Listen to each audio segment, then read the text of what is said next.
उत्तर प्रदेश में प्रदूषित हवा को स्वच्छ बनाने के लिए विश्व बैंक 30 करोड़ डॉलर की सहायता देगा, जिसे वर्ष 2030 तक खर्च किया जाएगा। इस राशि से परिवहन, कृषि और उद्योग जैसे क्षेत्रों में निवेश कर स्वच्छ वायु प्रबंधन कार्यक्रम को मजबूती मिलेगी।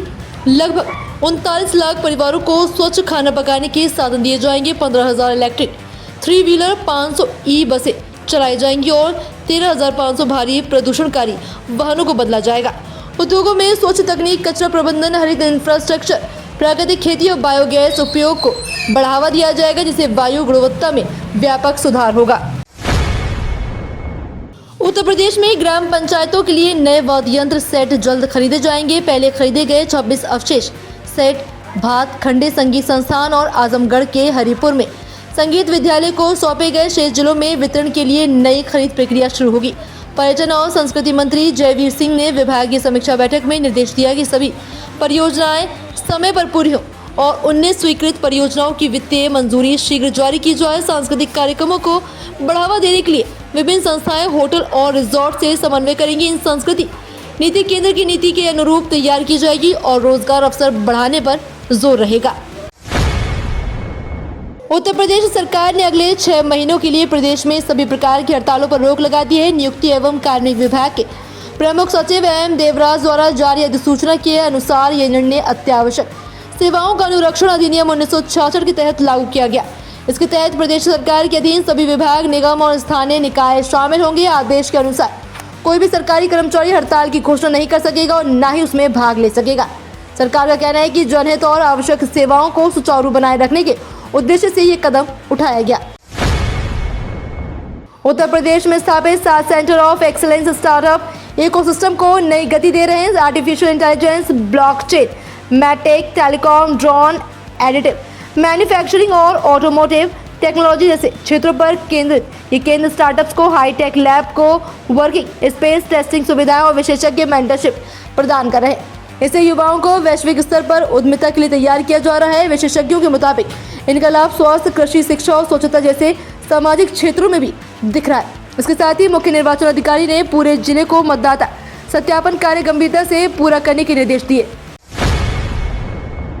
उत्तर प्रदेश सरकार ने चित्रकूट कोषागार में हुए 43.13 करोड़ रुपए के घोटाले के बाद पेंशन और पेंशन एरियर के भुगतान को अलग अलग तिथियों में किए जाने का निर्णय किया। NIC सॉफ्टवेयर में सुरक्षा बदलाव कर दोनों भुगतान प्रक्रियाओं को अलग किया जाएगा ताकि किसी पेंशनर के खाते में एरियर के नाम पर अतिरिक्त धनराशि ट्रांसफर न हो सके। वर्ष 2018 से 2025 के बीच 93 पेंशनरों के खातों में गलत तरीके से पेंशन पैसे भेजे गए, जिसके खाते अब फ्रीज हो चुके हैं। 3.62 करोड़ रुपए वापस मिल चुके हैं। घोटाले में 97 लोगों के खिलाफ मुकदमा दर्ज और 32 गिरफ्तार किए जा चुके हैं। मुख्यमंत्री योगी आदित्यनाथ ने बाराबंकी के दौलतपुर गांव में किसान पाठशाला और प्रगतिशील किसान सम्मेलन का उद्घाटन किया। उन्होंने बताया कि उत्तर प्रदेश के पास देश की कुल कृषि भूमि का 11% हिस्सा है, जबकि कृषि उत्पादन में इसकी हिस्सेदारी 21% है, जो किसानों की मेहनत और नवाचार क्षमता को दर्शाता है। सरकार 28 जिलों में 4,000 करोड़ रुपए की परियोजनाओं से आधुनिक खेती और तकनीकी को बढ़ावा दे रही है। योगी ने कहा कि उच्च मूल्य वाली फसलें, सब्जियां, फल और प्राकृतिक खेती किसानों की आमदनी बढ़ा सकती है। उन्होंने किसान प्रशिक्षण, मॉडल फार्म और आधुनिक मार्केट सिस्टम को मजबूत करने पर जोर दिया। वक्फ ट्रिब्यूनल ने शिया वक्फ बोर्ड को 6 महीने की अतिरिक्त राहत देते हुए 5 जून 2026 तक वक्फ संपत्तियों के पंजीकरण की अनुमति दे दी। सुन्नी वक्फ बोर्ड को राहत मिलने के बाद शिया बोर्ड ने समय बढ़ाने का अनुरोध किया। शिया सेंट्रल वक्फ बोर्ड में कुल 7,785 वक्फ दर्ज हैं, जिनमें से 6,485 का पंजीकरण हो चुका है, जबकि लगभग 1,300 संपत्तियों का पंजीकरण लंबित था। बोर्ड की ओर से पोर्टल संबंधी व्यवहारिक समस्याएं ट्रिब्यूनल के समक्ष रखी गई। अतिरिक्त समय मिलने से पंजीकरण प्रक्रिया तेज होने की उम्मीद है और इसे वक्फ संपत्ति संरक्षण की दिशा में महत्वपूर्ण कदम माना जा रहा है। आयुष्मान भारत योजना के दायरे को बढ़ाते हुए अब कैंटोनमेंट अस्पतालों को भी इससे जोड़ने की तैयारी तेज हो गई है। वर्तमान में केवल प्रयागराज कैंटोनमेंट अस्पताल की साचीज से अनुबंधित है, जहां गोल्डन कार्ड धारकों को 5 लाख रुपए तक निःशुल्क सुपर स्पेशलिटी उपचार मिल रहा है। साचीज की CEO अर्चना वर्मा ने बताया कि अब 12 अन्य छावनी परिषद अस्पतालों से संपर्क कर उन्हें भी जोड़ने की प्रक्रिया शुरू हो चुकी है। प्रदेश में 6,171 अस्पताल योजना से जुड़े हैं और इस वर्ष 21 लाख से अधिक मरीज लाभान्वित हुए। सूचीबद्ध अस्पतालों की जानकारी आयुष्मान सारथी ऐप और हेल्पलाइन पर उपलब्ध है। सहारनपुर में मुख्यमंत्री सामूहिक विवाह योजना के तहत महाराज सिंह डिग्री कॉलेज मैदान में 284 जोड़ों का विवाह संपन्न हुआ। इनमें 201 हिंदू जोड़ों ने 7 फेरे लिए, जबकि 83 मुस्लिम जोड़ों का निकाह कराया गया। समारोह में मंत्रियों और अधिकारियों ने नवविवाहितों को आशीर्वाद और उपहार दिए। योजना के तहत दुल्हन की खती में 60,000 रुपये और शेष राशि सामान और भोजन पर खर्च की गई। 2017 में शुरू इस योजना की सहायता राशि को बढ़ाकर 1 लाख रुपए किया जा चुका है। जिले में 2 दिवसीय समारोह के तहत कुल 484 शादियां होंगी, जिनमें सोमवार को 200 जोड़ों का विवाह होना है। उत्तर प्रदेश में इको टूरिज्म को बढ़ावा देने के लिए पर्यटन मंत्री जयवीर सिंह और वन मंत्री अरुण कुमार सक्सेना ने संयुक्त बैठक कर टाइगर रिजर्व, 10 रामसर साइट्स और प्रमुख वेटलैंड के एकीकृत विकास पर चर्चा की।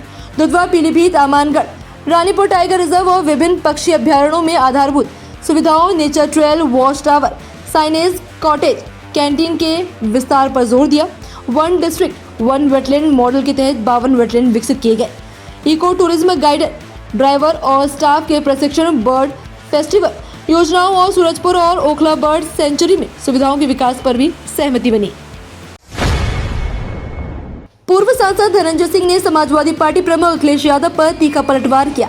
अखिलेश के 2027 विधानसभा चुनाव में महिलाओं को सालाना 40,000 रुपए देने के वादे पर भाजपा मंत्री कपिल देव अग्रवाल ने इसे जनता को भड़काने वाला बताया। धनंजय सिंह ने जौनपुर के कोडिन भैया मामले में लगाए गए आरोपों पर सफाई दी और अमित सिंह, टाटा और आलोक सिंह से अपने रिश्ते स्पष्ट किए। उन्होंने कहा कि अखिलेश एंटी ठाकुर बनने की कोशिश कर रहे और उनका नाम बार बार ले रहे हैं। धनंजय ने मानहानि का केस करने का माफी मंगवाने की चेतावनी भी दी।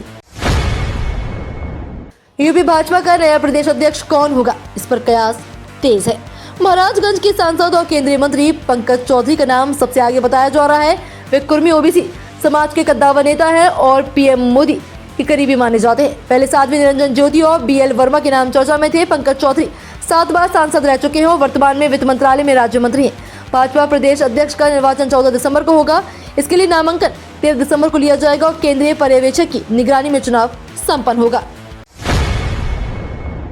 लखनऊ नगर निगम अवैध बस्तियों की सूची तैयार कर कार्रवाई करने जा रहा है। महापौर सुषमा खरकरवाल ने नगर आयुक्त गौरव कुमार को पत्र लिखकर निर्देश दिए कि रोहिंग्या और बांग्लादेशी घुसपैठियों की पहचान का 3 दिनों में रिपोर्ट तैयार की जाए। इसमें शहर की सरकारी और अर्ध सरकारी जमीन पर बनी झुग्गी झोपड़ियों और वहां रहने वाले लोगों की जानकारी शामिल होगी।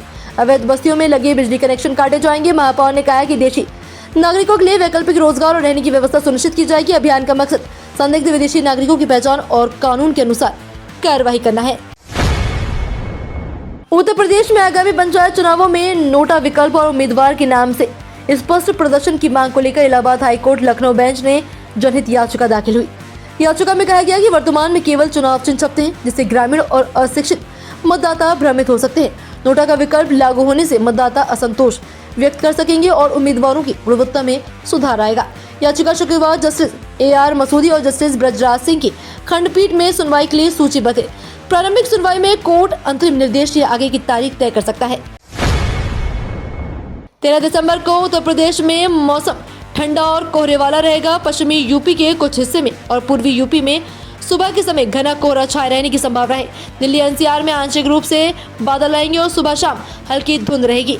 IMD के अनुसार पंजाब, हरियाणा, असम और मेघालय में शीतलहर चलेगी। वहीं इन राज्यों में भी सुबह और शाम को कोहरा देखने को मिलेगा। मौसम विभाग ने बिहार के पटना, भागलपुर, पूर्णिया, गया और आरा समेत कई क्षेत्रों में घने कोहरे की चेतावनी जारी की है। वीकेंड ट्रिप प्लान करने वालों को मौसम का ध्यान रखना होगा। तो ये थी आज की 15 फटाफट खबरें।